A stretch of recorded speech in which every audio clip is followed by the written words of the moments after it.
And now, a story from the Appleseed. My father was born in 1901 on a farm, a homesteading farm, way back in Smoky Mountains in North Carolina. In a time period, no one had a car. They just had horses, and they were just farm horses. They never went to town. They didn't go anywhere. They raised all the food that they ate. They made all the clothing that they wore.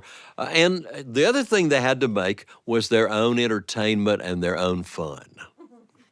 And my little brother and I used to love to hear our daddy tell stories about the tricks that he and his brothers had played on other people through all those years when they were growing up. They were wonderful, wonderful tricks. But the very best thing was, when I was born, my daddy was still playing tricks. And we got to watch him invent and play tricks on people that we love to be part of. I'll tell you about some of those. Right up the road from us lived a lady named Mary Price. Mary and her husband had gotten married right out of high school. They had 2 kids, and then after their kids were old enough, to be in school, then Mary had gone to college. She'd gone to Western Carolina University, and she was majoring in business. My dad worked at the bank in town, and he told Mary when she was graduated from college, he would have a job waiting for her at the bank. Well, she graduated, and he brought her to work at the bank. The very first day she got there, she came in the door, and he said, "Now, Mary, we're going to do a little bit of training this morning, but before we start doing training, could I ask you if you would do a favor for me?" Her first day on a new job, you think she agreed to do that? Of course she did.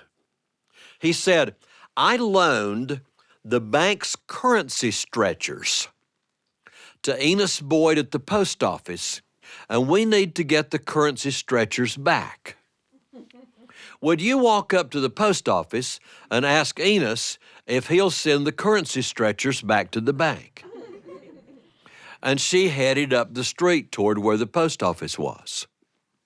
As soon as she was out the front door, my dad picked up the telephone and called Enos Boyd at the post office. He said, "Enos, I've just given Mary Price a job, and she's coming up there to get the currency stretchers back." And there was a pause, and then Enos said, "Joe, what's that?" My daddy said, "I just made it up. Tell her you sent the currency stretchers down to Ewell Taylor at the Buick dealers, and I'll call him before she gets there." And all morning, my daddy stayed one phone call ahead of her, sending her all over town from one place to another, trying to recover the mythical currency stretchers for the bank.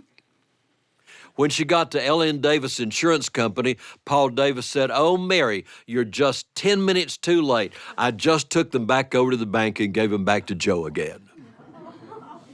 And when Mary came walking in the door of the bank, there was all the staff lined up waiting. And when she came in the door, they all applauded. And they said, "You passed the Joe Davis test. Now you can work with the rest of us at the bank." He just came up with tricks, and he played tricks on people right and left. My Aunt Mary, my daddy's little sister, Aunt Mary got married to Uncle Gudger. He was in the Army, and when he went overseas, she came and stayed at our house, while he was gone, instead of staying way out on the farm by herself. She had just finished college and was in her first year teaching school.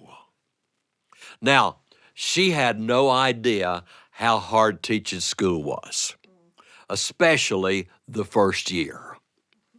And in the afternoon, she'd get home in the afternoon. She would be just totally worn out. She'd come in the door of our house, and she would flop down on the sofa in the living room and fall asleep. And we'd have to wake her up when it was time for supper after that. She was so tired.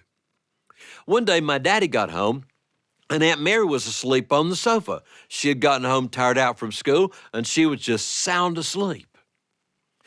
My dad got my brother and me together, and he said, "Boys, be real quiet and go put your pajamas on." And he got our mother and said, "Lucille, go put on your nightgown and put your robe on over it and roll your hair up a little bit and go in and start cooking breakfast. And her mother did that, and she started cooking breakfast, and Daddy went in the living room, and he shook Aunt Mary and said, Mary, wake up, wake up. You've slept all the way through the night. We're having breakfast right now. It's time to go to school. You're going to be late. You won't even have time to change clothes, come in here and get something to eat right quick, so we won't all be late for school. And she came into the kitchen right quick, and we sat down, and we all had breakfast together, and she went out and got in her car and took off while the rest of us went back supposedly to get ready for school. And she got to school, and she couldn't figure it out. It was 7:30, and there weren't any other cars there. And then she noticed the sun was on the wrong side of the building. It was 7:30 at night, not in the morning. And the best thing was getting to tell about it later on. Well, he just pulled tricks right and left, right and left, right and left. Now, my mother did not appreciate my daddy's tricks. My mother had a slightly, would you say, subdued sense of humor. And laughter did not come easily for her or very joyfully. And every time my daddy would pull one of those tricks, she would just fold her arms and look at him, and she would say, Joe, it's going to happen sooner or later. You better be prepared when you start something to live with how it turns out. And he would just laugh, and he'd come up with another trick. Never slowed him down, no matter how many times she said that. Well, I was probably about 8 years old, and my little brother Joe was about 6 years old, and we were invited to Harris Prevost's birthday party. Now, everybody loved going to Harris Prevost's birthday party because of the way his mother ran the party. His mother would go out before the party came, and she would buy presents equal to the number of kids who were invited to Harris's party. And then all those presents would be wrapped, and they would have numbers on them.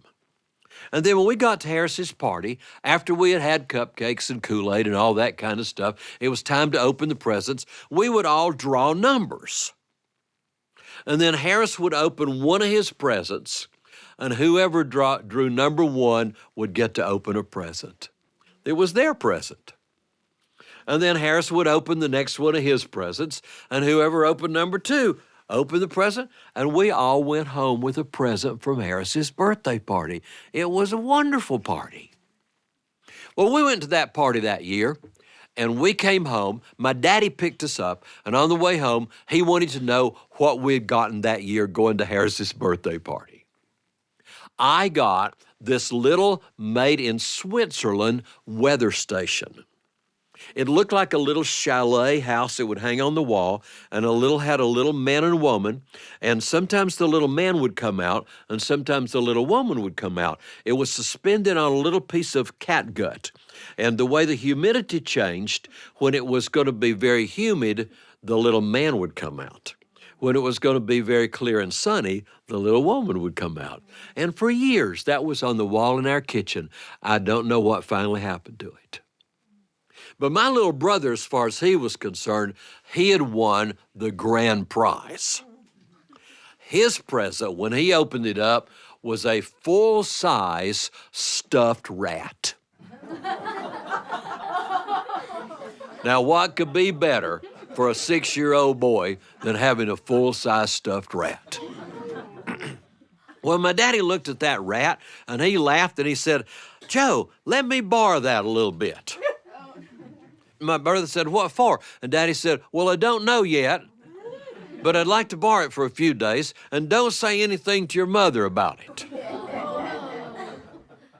Well, we got home, and we didn't say anything about anything at all, and a couple of days passed.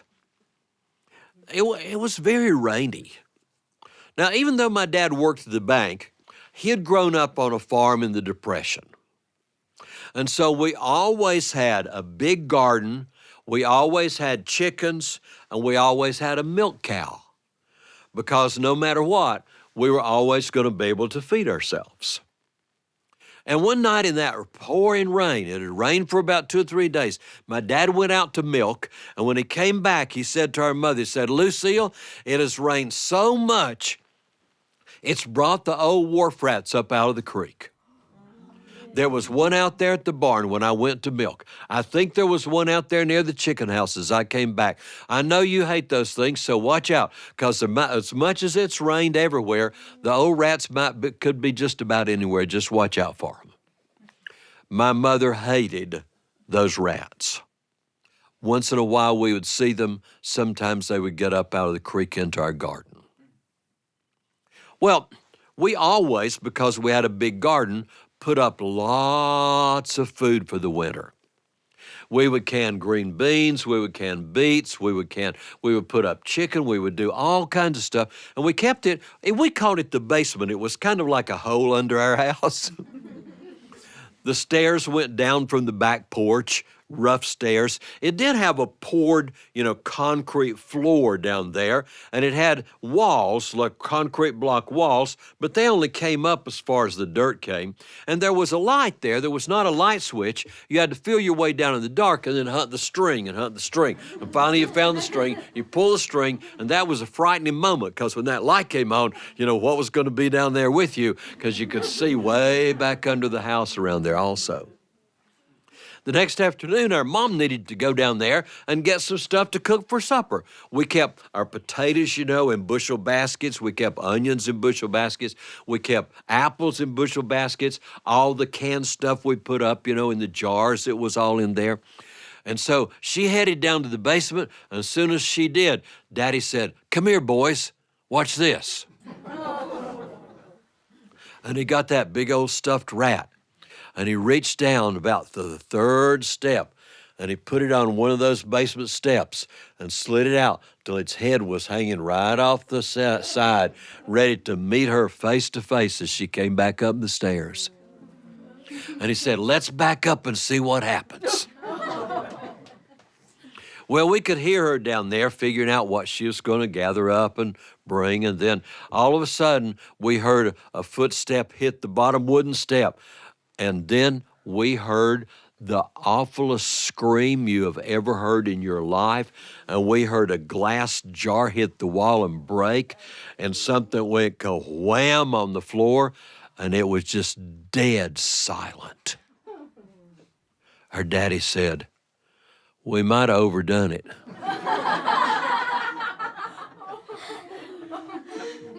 Let's go down there.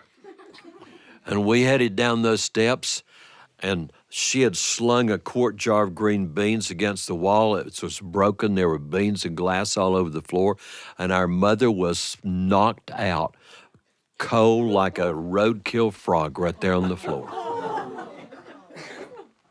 Now, this was before 911. What you did then was you just called the doctor, and the doctor would come. But my daddy was embarrassed to call the doctor when Mama knocked out in the basement. He said, "We've got to get her up in the kitchen, boys. We got to get her up in the kitchen and call the doctor. Come on, help me get hold of her." He got her under the shoulders like this, and she's just like that, all over the place.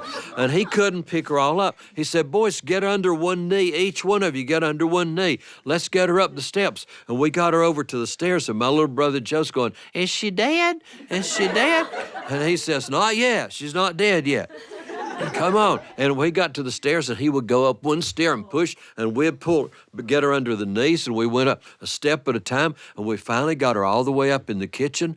And my dad turned around to the telephone on the wall to call the doctor, and my mama stood up.